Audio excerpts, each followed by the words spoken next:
Game on. Back at it. Man, what to talk about? What to talk about? It's my therapy session, so I get to decide.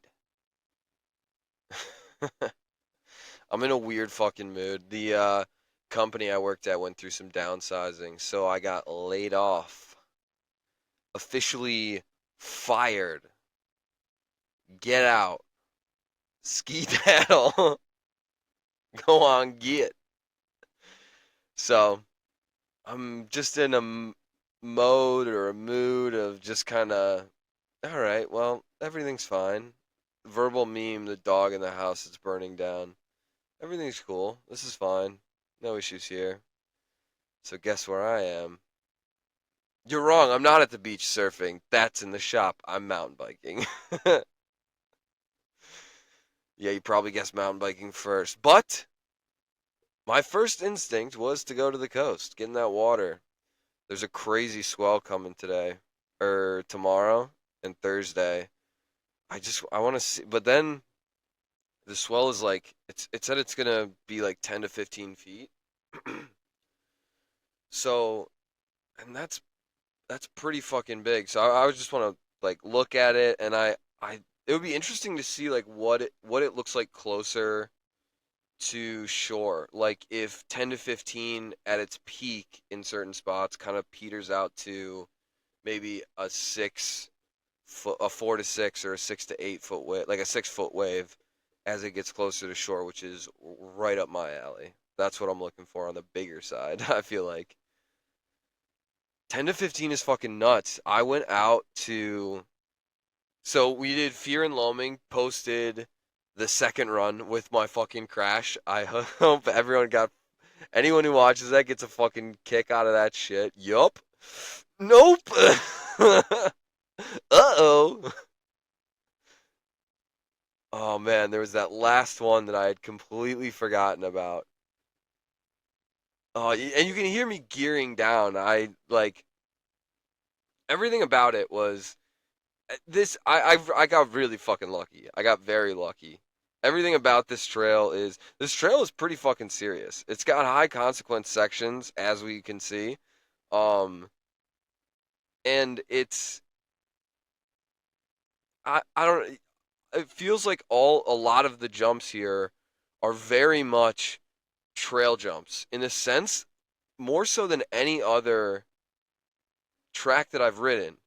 Johnny Royale's specifically, Busters, because my friend and I call it well, Busters. There's a podcast we listen to. There or there was like a reading or something, like a story or so, like a Dear Abby basically. That was like some chick writing in, and she's like, my husband loves Dave and Buster's so much, like too much. He calls it he calls it Buster's. He always wants to go. Get has so many tickets, and he'll ask me if I want to go, and I'll be like, I don't want to go to Dave and Buster's. And he goes, but babe, you love Buster's. And my buddy was trying to convince me to come ride Johnny Royale, and I was elsewhere riding, and but kind of close by. And I was like, nah, dude, I can't leave these jumps. These jumps are too much fucking fun. I can't leave. And he's like, and he goes, but babe, you love Busters. And that just fucking sent me. God, that was a terrible story. Whatever. Fuck you. This is my therapy session. um, and find the thread. So on Busters, there's the even like the big tabletops, there's step ups. I know there's step ups on this trail, but um there's the I'm trying to think of all the jumps right off the bat. So that the first the first tabletop in the line, not really a step down. shoots you up, boosty, yes, but not really a step down. The second jump, that kind of gap, still going like downhill, that kind of turn uphill. Excuse me. But the like it doesn't feel like a step down. It just kind of feels like you're jumping out. And then the moon booter, also, I think they call it misery. That not a step down. What's next? Those hip jumps, not step downs. And then the the gravity cavity jump, not a step down, then step up. You see what I mean? Like there's and then like the jumps going down the line, they're not those the first kind of real step downy in a row jumps are those ones on the berms that kind of like their transfers a little bit too. So to ride, and then I'm trying to think of Mohawk up in Bellingham. Similar, more tabletop feeling than step down E. For and that's like and the interesting part is these trails all go downhill. Like these are all, you know what I mean? So like we're going down a hill. The interesting part about these jumps specifically at Fear and Loaming is that the trail feels like it never stops going downward, especially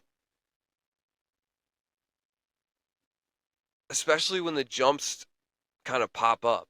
It's always you're gaining speed, seemingly in most of them you are gaining speed into the jumps. There's a couple down towards the bottom where it's like, okay, you have to hit these perfectly, and the takeoff is kind of up a hill, and then the landing is kind of on down on the other side. But those are I'm thinking of maybe two out of the fucking 10 that are in the lower section alone. Like the last section. Are there 10? That'd be interesting. I'll have to watch that back and see how many there are because goddamn, that trail is unreal.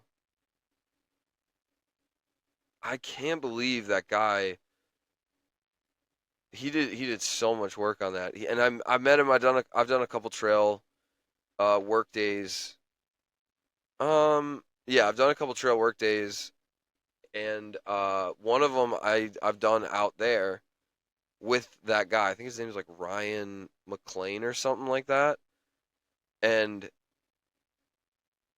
we didn't even get to Narsto. Apparently, that looks. I watched the YouTube video on it. It looks pretty sick. Some big jumps in that too. Even with the steep, like that's an even steeper track. Like it's built to be steep, and he even put like jumps in there. Like this guy fucking rules. Like what the fuck, dude? This is it's amazing that the amount of effort and like amazing trail building that this guy did. I mean, I guess a little bit tight in certain spots, but that's what makes it, I guess, probably a black trail. So I don't, you know, I'm not complaining. The trail's insane. Fear and Loaming is probably the tough part is that it is so long. You can only shuttle it. We were basically done after two times, and I was definitely feeling it after the second ride down. So it'd be interesting to see if I fucking wrecked myself even if I would have wrecked myself even more uh if we had done like a third run. So yeah, it's the best trail I think I've ridden. I want to clear some of those. I haven't even been able to clear some of those bigger jumps towards the bottom, because I just like getting to know the trail itself and get into the motion, like getting to know, like, okay, there's hold speed. I mean, yeah, should you just be holding speed all the time? But I'm not that good, so fuck off. So knowing when to kind of turn it on, just like energy wise, is good. Because I mean, I think that's why I crashed, is because I was like, all right, this is a different section. I wasn't prepared for it, and then instead of being able to compensate by instead of being able to compensate for my forgetfulness of the trail with, strength and agility, I was already depleted from a previous run and tried to do something that I hadn't done before, which is link all of those jumps together. And and then also I was in the wrong gear prior to that. So I kind of was just like set myself up for failure, which is, you know, dumb. That's why you can hear it in my voice. It's like I just kept pulling for stuff even though I shouldn't have. Like, damn it. Fuck. Realizing it in the moment. But I got very, very fucking lucky. So keep that in mind, boyo. Because I'm going to try and. I'm over at Rocky Point trying to get my head in the clouds and gonna ride probably Gappuccino. And there's like those two bigger ones that I just like. I've hit them before, and I think I was good the last time I hit both of them, but I've hit them previously and overshot the fuck out of one of them and then undershot the other one. And there's a key spot where it's like, okay, drop the brakes, like don't touch the brakes starting here. And then on the other one, it's like from farther up, don't touch the brakes.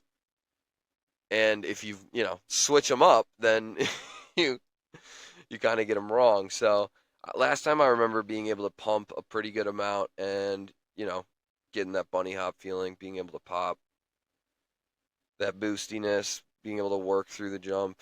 I'm going to try to work on like tweaking the bars a little bit differently cuz when I'm learning jumps, I feel like everyone has a kind of natural feel off a jump when it's like your body just takes over and that's like kind of what you look like in the air.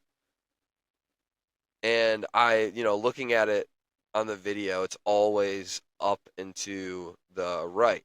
So we'll try to turn them left and just, see what happens. But these are also kind of more trail jumps, so no promises. Oh my gosh. All right. Maybe that's all I want to talk. Oh, Sugarloaf Mountain up in like Canada. I thought that was in Maine, but it's not. Is doing something similar, I think, with like a course that slopestyle course that's going to be like open to the public. And I'm like, as much as the course changes and stuff like that is pretty cool each year. I don't mind. I think, yeah, I don't know. I like this. I like sustainability. It feels like perpetual growth and, just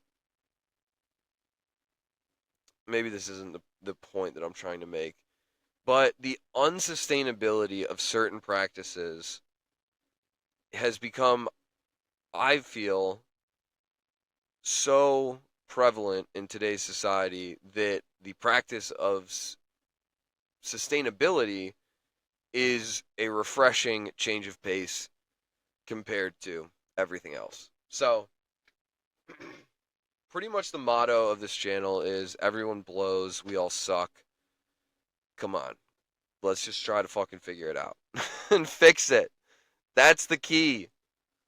Don't just keep doing the same. Don't stick your head in the fucking sand. Like, what is that? Is that an ostrich that does that? Can't. No, an ostrich? Yeah, something like that. You get it. Quick highlight to that. Oh, speaking of the nines, excuse me. I gotta drink some water. Hang on. Car. Game on. All right. Speaking of the like sustainable contests and slopestyle courses in the nines, they put out a rider award video. I think it's called like Swatch Nines Rider Award video, something like that. Holy shit, that's an amazing fucking video. It's like 24 minutes long, I think, and the first, God, I don't even know, maybe like 5 minutes, first maybe 4 minutes, 3 minutes, 7 minutes, something. There's like segments to this video. This was beautifully done. It was amazing. It was one of the best videos I've watched. I've been holding out on watching it because the settings of the video that I'm watching play as much of a role in me enjoying the video as the writing does. So, like, it's all a balance, obviously. Like, if the writing is so bad that, the area that they are riding in just can't overcome it, I'm not going to watch the video. But to a certain extent, like, I won't watch as many things from down in Utah because I don't really like that. Like, I think there's what's his name, Kyle Jamison or something like that. Reed Boggs, I've kind of not watched his. No, I have because I do like when he threes stuff and backflip shit. It is kind of cool. But I don't watch their stuff as much. So as I would like for someone up north, like this guy rides for Canefield bikes, I think, or I had a Canefield bike and was up in like Squamish and did he was on Pink Bike. The video made it on a Pink Bike or some shit. And I have no idea. I really, his riding was pretty sick. There were moments of just like, oh shit, this guy is really good. But it wasn't anything that I would have picked. Like I'm not gonna. It's not him that I'm really watching it for. Like yes, he is talented, but it's the area that I want to see. The trees, the dirt, everything about it. It just you heard it in Fear and Loathing. I was just like, oh, this fucking dirt's so sick. Wouldn't shut up about it. All right, where was I? Fuck. Swatch nines, something about that. Oh yeah, so I wasn't watching. I was fuck. I wasn't. I was kind of holding off on watching it. It wasn't high on my list because it got rained out. It was like so muddy, gray skies, gloomy, little bit of snow. I don't like watching videos that have like bike trails that have snow on it. I don't know why, but it's just like I maybe that's the new like maybe that's my version of sexism and racism and shit like that. It's just like when there's snow on the ground, we go snowboarding. There's no bikes allowed. Get them off here. I can't do that. I can't do the winter rides. I did it when I first got out to Oregon because I needed shit to do, and I would climb up and it would be snowing. I'd come down and it would be just covered in mud and muck, and I think I just hold that feeling of just like God, this fucking blows very near and dear to my heart of just like, hey, I had to ride in this weather because I just never had it before and I need to get out and ride. But now that I have, I'm like, all right, I can hold off on some of the worst days. I'm going snowboarding on these days. I don't need to go mountain bike. I don't need to get on two wheels. I have these other hobbies that will allow me to, there's a proper season for them. I don't have to be the fucking freaks that, like, I need to go biking in the winter. It's like, all right, dude. But hey, it's what you're passionate about, right? So, Audi or Swatch nines, god damn it. Focus up, dude. uh the music that they chose, the shots, it starts in like this. It starts with these like I think course builders, and that was pretty awesome. I mean, he crashes. He ends up being okay, but it's like I don't know. I don't usually like watching crashes, but something about this guy's energy, or maybe they just like sped me into it and I didn't know it was happening until it happened, and then he was okay, and I was like, all right, cool, like rip the band-aid off kind of thing. But I did really like this guy's vibe. This dude had like it ended up being okay. He was like almost like very like Europeanly touchy in someone's personal space, like a holy shit, I'm alive. Let's celebrate that we can feel something. And yeah, I think it starts with that. Maybe there's some snow on the ground and it's like but it's like black and white and sorry, there's like buzzing in my ear from the microphone. So hopefully you can't hear it. But if you can, good. You're not supposed to be listening to this. the So it goes from like black and white with like this maybe like symphonic music, like more classical like violins and shit to it just like fades into color and I think the music changes and the music that they chose was fucking sweet. Each song that they chose, I don't think I recognized any of them, and they were all fucking ballin' for the section that they were doing. It was it was chosen so perfectly. The setting. How do I want to say this? Or how like what am I trying to get across?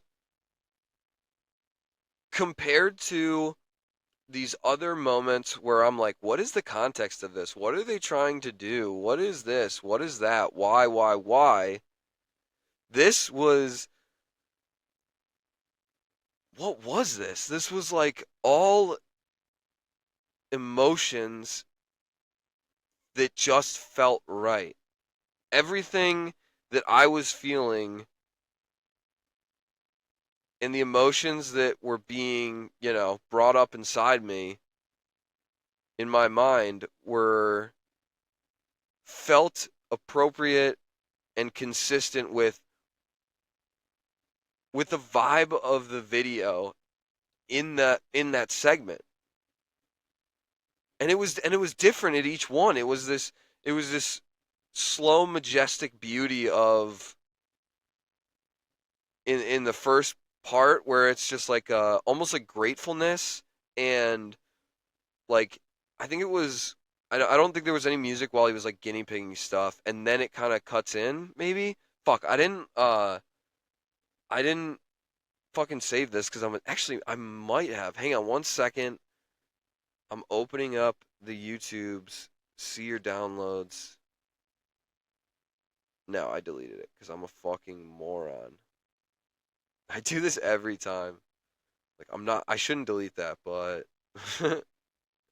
but anyways, yeah, like this just very beautiful intro into this kind of like the color comes in and it's I think it's like electronic or rock or something that's very like or not very, but gets more upbeat and and then like, some rap kind of like look at me type music, very flaunting, show offy in a good way, not a bad way, not a not a baby boomer like show off. This is bad. Not a negative connotation. In a good way of like a hey, this is me and I'm showing you who I am through and in this it's like through your writing and of course the writers that they've focused on when the music switch I think is important too. Like Chaos Seagrave is like was a prominent feature in this with this music. And that makes perfect sense because that kind of like matches what he is or how I feel like how he comes across to me at least with how he dresses in that very what is that, Gen Z style, almost like thrift shoppy. And god damn, I wish I could pull that shit off. But I can't. So I stick with Vans and like skinny jeans basically. That's how we go. Athletic cut. So that's the Swatch Nines. Go watch it. It's fucking sweet. It's worth the 24 minutes. The full 24 minutes, it is absolutely worth it. Veronique Sandler is in that kind of like Gen Z. The girl, I think the girls, they might be in a bunch of different sections, but Veronique is, I feel like, also a look at me type writer. Um, I, yeah, I mean that. I mean that in a good way. I was on a fucking, I was on a Hinge date, and and I think I got thrown off. This chick was like talking about her dog like having like crazy fucking diarrhea, and like she was very tired too, and like she's telling this story as we're like sitting down to grab like a bite to eat. What, I don't need to air that out. But anyways, I feel like I opened up after the story that she told me. I felt like we were we were we were kind of opening up to each other. We were going to be kind of drop the pretenses of not knowing each other, of it being like a dating app thing, and just dive straight into like, let's be real with one another. Like, this is what's going on in my life right now. What's going on with you? And I feel like I opened up maybe a little. Maybe I misread the situation, and based on this story, and opened up a little too much, and kind of got called in. I don't think it comes down to the fact that I don't think she's very self-aware, in the sense of self-aware in the sense of being aware of others. So maybe self-awareness isn't the right terminology that I'm thinking of. And in in other words, she what was how did she so I'm kind of like, I'm joking about my situation with my parents and my family, and how I'm dealing with that, and that it can be seen from multiple perspectives, um and that just cuz trying my best to find the humor in the situation and be somewhat funny about it, about a serious situation, because don't be a fucking burden onto others. If you're gonna trauma dump, if you're gonna open up to others, at least be fucking funny about it. There's like that's like the whole fucking point. Don't be just a burden on people emotionally. So, I kind of get through we get to a certain point, I don't know, maybe like 30, I don't even know how long in, but she goes, what did she exactly say? She was like, "Have you ever have you ever been called dramatic?"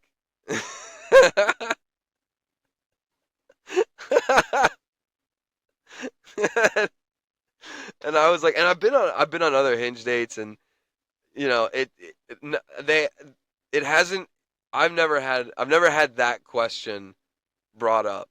It's actually surprisingly, surprise, the fucked up individuals mentally that kind of are trying trying to sort through things are the weirdos on fucking dating apps. Who would have thought? And I just thought that was so fucking funny because just this, this, I guess I kind of have to tell it. So this chick is we like she lives kind of close by, so I'm like waiting at the restaurant for like a 2, 3, 5 minutes, whatever, not, like like a small amount of time, and she comes walking up like a little later, and like and she has told me in through text that her dog was having like I think the term she used, like, bowel issues. And it's like, yeah, my dog was shitting his brains out. So, it's already been talked about. Like, we don't have to bring it up at dinner, like as we're sitting down to eat. And so so she comes, so we sit down where, so she like, yeah, my dog was, it's just like last, and then rehashes it, explains it in detail again as we're trying to choose the food like that we want to eat. And then she's like, and I was just like, I was so tired, and there was, I didn't have anywhere to go, and I had to pee so bad. She could have just left this out of the story. She didn't have to tell me about this. It did not come up at all. She's like, I just had to pee so bad. So while he was, doing his thing over there, just it, trying to get it all out of his system, like using these very graphic terms, turn of phrase, whatever the fuck it's called. And she's like, I peed right in our pond, our little koi fish pond right there, like right in our front yard. And I was like, what the fuck? All right, like that's wild. This conversation is wild. What is going on right now? What is happening? So then it's like we're talking about. I don't even know how it came up, but it's not like, I would like to think that it was not. I think we were talking about her family, and my family had come up a bunch of times previously, but I don't like to, I'm not going to lie about anything. Like, I'm not going to, but I'm also not going to like put it out like into the, I'm not going to be a burden on people. I'm not going to burden others with my issues that I have with my parents and my family. So, like, oh, like, when was the last time you got to see your parents? Oh yeah, because it's like, I'm from the East Coast. I'm not from here, so I don't get to see my parents that often. Hers live out in like the Hood River area, so that's how it came up. And I was like, oh man, I haven't gotten to see him since, I haven't gone back since, I think May or something like that. And she's like, do you go back often? No, I haven't been able to, just money and stuff. Went back for a friend's wedding. Like this shit, kind of like talking around it, dancing around it. And I think I was like, "Oh yeah, that's how I gave it away," because I was like, I called my sister, talking to my sister, and she specifically asked, "Do you talk to your brother?" And that's when it's like, well, I'm not gonna lie, so no, not really. He's a little too much like my parents, and then it's like, well, okay, do you talk to your parents? It's like, also no. So that kind of got found out. What's the answer to that? What's the, calling my sister? Yeah, if someone asks me a question, like, don't ask questions you don't want the answer to. Like that applies in all aspects of life. So if someone asks a question, I'm not going to offer up information most of the time, but if someone asks me a direct question, I'm not going to lie to you either, So lying takes too much energy. You got to keep so much shit in mind, not worth it. Can't have it. There's already a mess of shit up here. Doesn't need to be anything else. So, I recently got called dramatic. And that was pretty fucking fun. That was good. So, like I said, I don't mean it in a bad way. I have no idea how long that fucking rant was, but this is my fucking life, dude. Yeah, I fucked my ankle up. That bump is still there. I wonder what that's from. I mean, I know it's from like, I wonder if I chipped something, or, but still have basically like full. I don't know. Maybe I can't push my foot as far forward. Doesn't really feel like that. I mean, there's pressure, yeah, but Sorry, I wailed my fucking ankle a while back, and that's like why I was off the bike for a while. I think I talked about it, but yeah. So it's basically it's healed-ish, but it's still I just have limited range of motion, and there's definitely a bump where there isn't one on the other ankle, and just yeah, you get it.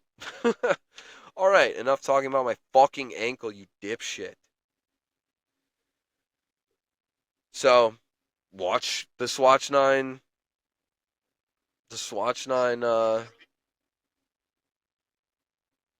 video. Sorry, it was on YouTube, so I just randomly started a MSSP episode. Um, God damn, I wanna.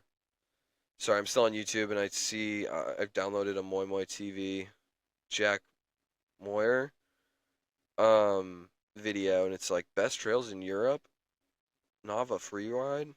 So European trails, bike parks do look sick. It looks like the plethora of the trails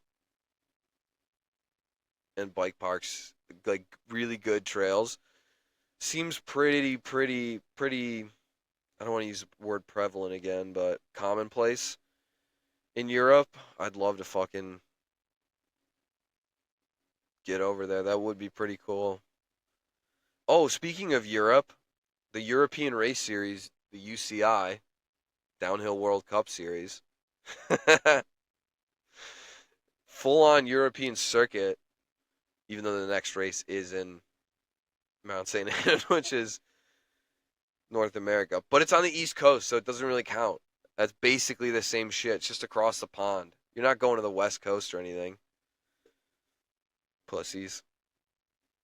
They put out like I don't know if they put out, but a leaked PowerPoint of I don't know if it's like Disney or whatever, Warner Bros. Excuse me. Um, is kind of came out, and there's yeah, I don't know if I don't want to just like read the PowerPoint, but the news of the leaked document was first reported by Single Track Magazine on Friday. We received the document earlier last week, but we've held off on reporting until we could verify and assess its contents. Ooh, big J journalism. Thanks, guys. Just explain, like, I don't know.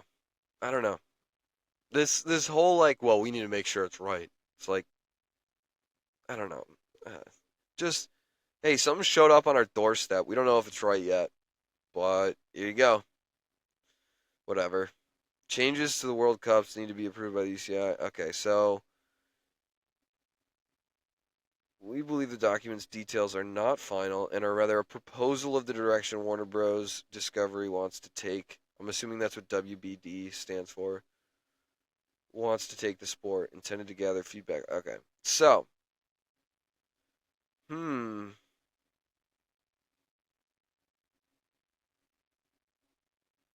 Whoa.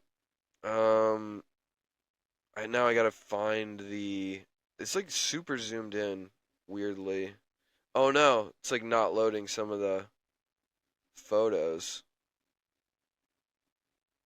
I have like zero cell reception, so it's gonna take a while.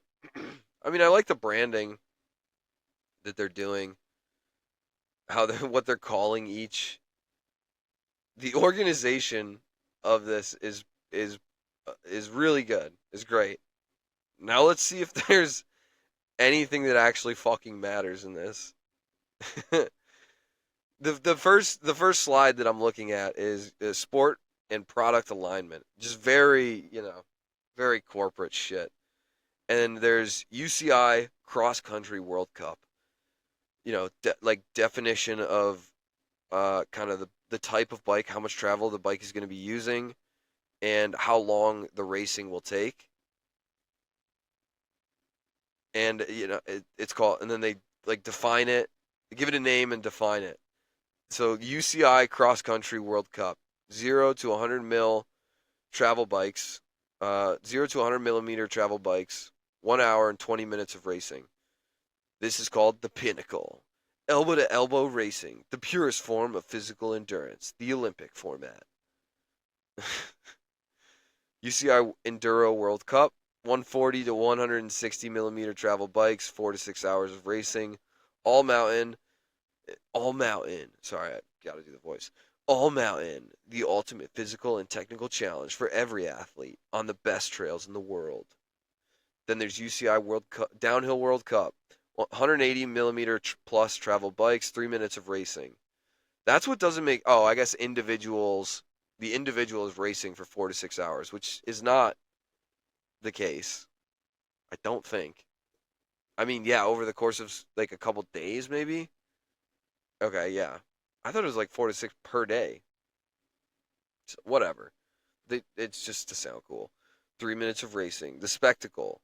Precise chaos where human and technological boundaries are pushed to the limits against the clock. All right. Sick definitions, bro. Um, general sport updates, adjustments to UCI regulations, allowing HC category downhill events to take place globally. What is HC? Um, yeah, I don't know. World Series updates. Okay, let me read this. Quick timeout. Let me read this, and then I'll talk about it. All right, game on. I can't just like I can't just read through this and not talk about it. So because I think no one fucking watches this, based on the statistics that I've seen, the data that I have aggregated, no one watches. So fuck this. I'm reading through it. They're just doing football.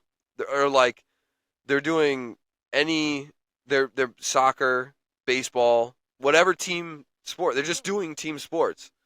Listen to this. It's like podiums in this isn't part of it, but I did think it was interesting. Podiums in all formats categories will host 3 riders. So instead of a top 5, a top 3. Initially off the bat, I was like, man, I like the top 5. I like that there's 5 riders, but I do also kind of like now that the 3, Olympic style is like silver, gold, silver, and bronze. There's no fourth and fifth, so let's tighten it up a bit. Everything's more competitive. That's how you get a better product. Watching Loic Bruni just torch everyone is pretty crazy. Like he's clearly the best. I don't know overall, but hey, Loris is the best this year. But I was thinking about Omri, and it's like, yeah, he's pretty fucking good too. So it proves my point. I was gonna say it doesn't, but it does. The top fucking the top riders are getting better. I feel like the product is more fun to watch with these guys riding. So just, it proves the point. More competition brings out the best. UCI World Cup team standings will be simplified across all formats. Only a mixed team standing will be calculated per format from 2025 onwards. So I think that means they're increasing the elite women in finals to 15 riders. Oh wow. Oh, crazy. 15 riders. Um a new UCI Downhill World Cup elite qualifying system to replace semifinal. Good. Get it the fuck out of there. Now, I don't know if it'll be replaced with a with a lesser of the two evils, but I guess we'll find out. This could be absolutely worse. But I don't get to see semifinals. It's not really publicized. It's more shit that I would rather the importance of that semifinals be placed on something that I like to watch, like a Whistler downhill event, like Crankworks event. like a Monster Energy, a Pro Downhill Series event. You know, any of that stuff. Much would I would much rather prefer a U.S. Open, like that type of shit. Well, I guess that's also a Pro Downhill Series, but you get it. You get it. Here's where it got interesting. UCI MTB World Series teams to register 3 brand colors with Warner Bros. Discovery, WBD. WBD. 1 primary main brand plus 2 others for promotional purposes. So we're doing jerseys now. We're doing sky blue, Carolina. We're doing Carolina blue, UNC versus the Duke navy blue, royal blue or whatever that is. Let's go. Damn, what are the colors gonna be? I mean, like some of these do kind of make sense. It's very easy. Well, I don't know. Are Mondraker bikes, have they always been blue and white and black? Like, I don't know. Scott has different colors all the time. That'll be kind of cool because it's not like the brand has to. It's not like every bike they sell to the market has to be that color. It's just like this is our color for these racing events. I don't know actually. I mean, I this is an assumption on my end. I have no fucking idea, but it would be neat. Um, every currently another one. Every currently competing UCI World Cup Elite winner per format will be asked to select a unique career number from numbers 2 to 999. Every currently competing UCI World Cup Elite winner, so for all events, enduro, cross country, and downhill, maybe? Every currently competing UCI World Cup Elite winner per format, it starts off the same, but it does change, will be asked to select a color for their unique career number for promotional purposes only. So you got to choose a number and then a color for your number. This is so wild. Just making it more okay, like Loic Bruni has blue. Loic Omri Piran has green. Like that type of shit. Green 2. Green 29. White 46. Sit hut. we're just doing we're doing fucking team sports. Upon official retirement, a rider's unique career number will be put back into circulation. Interesting. Will they ever retire numbers? And what does this mean for like it hasn't even taken place yet. Shut the fuck up. What does this mean for the riders' legacies that have come before this? Fuck off, dude. I'm gonna go write a well versed comment about who I think's gonna really take off in the next 2 years for slopestyle. You fucking clown. Speaking of myself, upon elite riders will be asked to select their number in descending order, starting with the rider who currently has the highest number of UCI World Cup wins. Oh, interesting. Okay, so they're tossing him in, which I think is no Greg. I think retired. Whatever. Um, overall World Cup Series leader. Number 1 will be exclusively held. That's why it's 2 to 999. 1 is for current leader of the UCI World Cup standings. That's pretty sick. The leader's jersey and a number 1 plate will be awarded on the podium after each UCI World Cup. The current UCI World Cup leader will race with number 1, superseding their unique career number. I mean, they've really planned all this out. Crazy. Uh, okay, UCI World Cup updates, cross country, U23 races to be hosted at all World Cups. will not be broadcast at double events. Okay, whatever. DH. I'm sorry, I don't care about cross country. The Lake Placid one was cool. That was sweet. How cool they thought their course was, and then just absolutely got torn apart in the comments. Just got shredded. Oh, that was good. Good to see. I kind of liked it. I thought it was neat. DHI downhill. Why is it DHI? Downhill International. Who knows? Qualification. 2 qualifying sessions, Q1 and Q2. All elite riders will compete qualifying 1 session. Top 20 elite men and top 10 elite women will, from Q1 proceed directly to finals. Okay, so 20. So everyone competes in Q1. Top 10 don't have to do a Q2.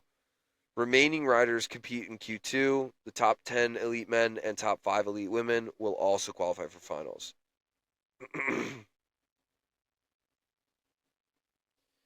Elite finals racing will host 30 elite men and 15 elite women. So 10 in the first, 10 in the second. So there must be like 10 qualifying finals protection status regulation removed. So no one's protected. So who's the other 10? Am I doing math wrong? All elite riders will compete in 1 top 20 elite men. Oh, yeah, I am doing math wrong, you fucking idiot. Okay, so the top 20 of Q1 proceed, re-race, top 10 go into finals then. Okay. I don't love that. Seems a they have to qualify. There has to be a qualifying. Okay, I get it. I get it. You gotta qualify for qualifying, and then, which hopefully shouldn't be too hard for the pros. They should have to. I do like the idea of building a base with these like kind of minor league events by forcing riders to show up at them. The Crankworks downhill Whistler downhill was fucking sick. Euro National Championships, sick lineup. Like having good riders at these events makes me want to tune in. Crankworks Rotorua or Cairns, I'll watch a World Cup that happens in Cairns on that fucking god awful track. But I'm not gonna watch. I'm probably not gonna watch the Crankworks one. It's a much more local vibe because there's not as many pros that go to it. If you give me the best of the best, I'll watch them fucking anywhere. That's where it turns into. do I like? Do I really? Do I truly enjoy? Like looking at the orange and blue like landscape and sky of Utah? Not particularly. I think Red Bull Rampage would be so much cooler in other. Not so much cooler. Yeah, it wouldn't. It's there's something about I guess here it is. It's the sustainability of it. Like you have to water so much the course so much. You have to use so much water. It's not where else are you gonna go free ride have a free ride event? So what I'm getting at is that I don't I don't like I was saying earlier, I'm not gonna like search out Utah videos to ride like I would videos that are filmed in the Pacific Northwest. So, but the riding is so incredible at Rampage, you cannot miss. You can't not watch it. I can't not watch it. So there's these. If you build it, they will come. It's basically what I just spent the last 10 minutes describing. Jesus Christ. All right. What's next? The enduro one. What does the enduro say? Enduro courses to be designed to target 140 to 160 mil bikes, 36 mil forks. Interesting.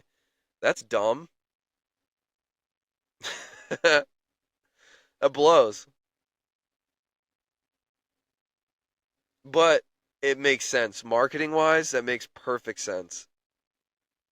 These enduro bikes, what's it called? Propane actually just did like a video with Pink Bike about this. They have like a free ride bike that also kind of plays plays it off as like an enduro bike. They have their enduro bike. I think it's a Tai, and that's kind of like their 160 enduro bike. And then there's this like 180 mil free ride bike.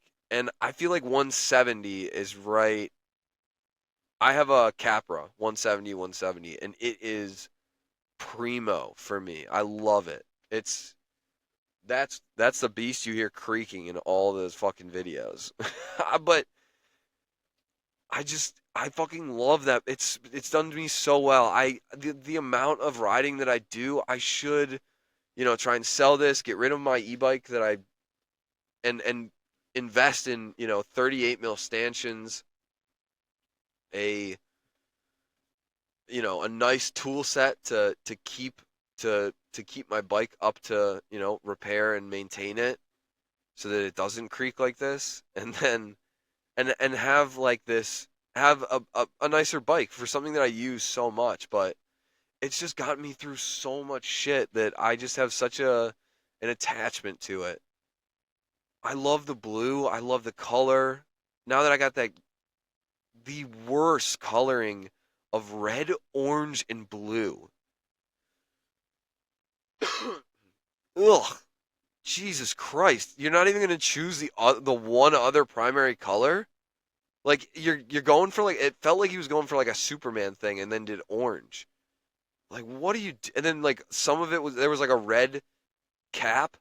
So now I got the thing fucking blacked out and just the blue frame looks so sick. This- Like I just yeah, I don't know.